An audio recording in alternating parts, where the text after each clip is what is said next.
Pour ce choc face aux Pays-Bas, Didier Deschamps, privé de Mbappé suite à sa blessure au nez, a aligné son équipe en 4-2-3-1, conservant la même défense que lors du match contre l'Autriche. Le milieu de terrain était composé de N'Golo Kanté et Aurélien Tchouaméni, tandis que l'attaque se composait de Ousmane Dembélé, Antoine Griezmann, Marcus Thuram et, surprise, Adrien Rabiot positionné en milieu gauche. On rappelle que Deschamps est familier avec ce genre de choix tactique, ayant déjà utilisé Blaise Matuidi en milieu gauche par le passé.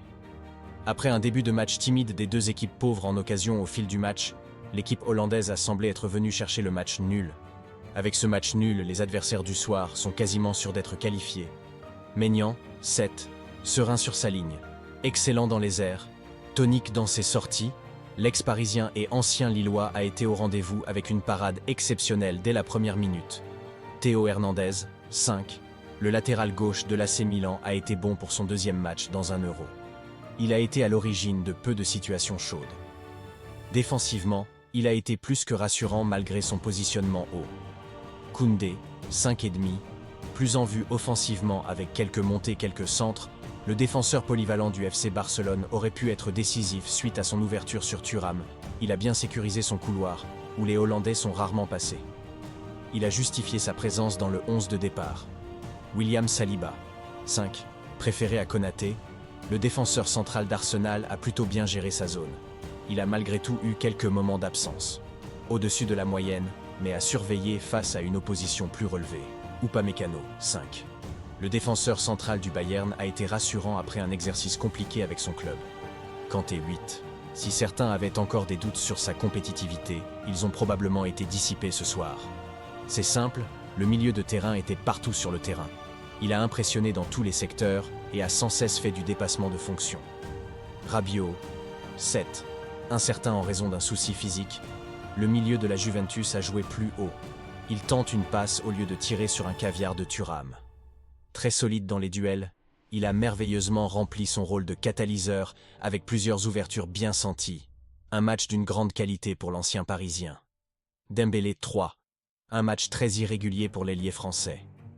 Il a réussi à faire paniquer la défense hollandaise sur quelques incursions tout en se montrant brouillon avec le ballon.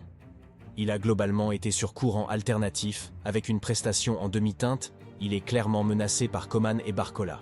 Tchouaméni, 5, de retour à la compétition, il a disputé l'ensemble du match de manière plutôt neutre. Le Madrilène a sorti une copie propre, à défaut d'être brillante. Griezmann, 4, on l'a connu beaucoup plus inspiré dans les tournois précédents. Sa position plus avancée l'a peut-être un peu plus bridé qu'à l'accoutumée puisque l'attaquant de l'Atlético Madrid a eu peu d'influence sur le jeu de son équipe. Pas vraiment chanceux, la finition y rate 2 grosses occasions. Thuram, 5.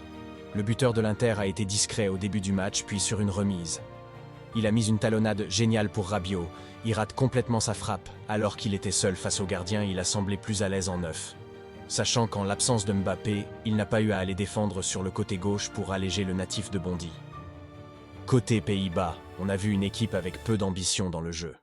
À travers les Pays-Bas, on voit vraiment que le football international perd en niveau. Dans cette équipe actuelle, par exemple, Depay est un leader. Or qu'à l'époque, les Pays-Bas avaient des joueurs de classe mondiale comme Van Persie, Sneijder, Van Nistelrooy, Robben, Kuyt, Babel, Overmars, Davids, Seedorf, Stam, Bergkamp, Kluivert, Van Bommel. Aujourd'hui, tous ces joueurs seraient tous les jours titulaires dans cette équipe.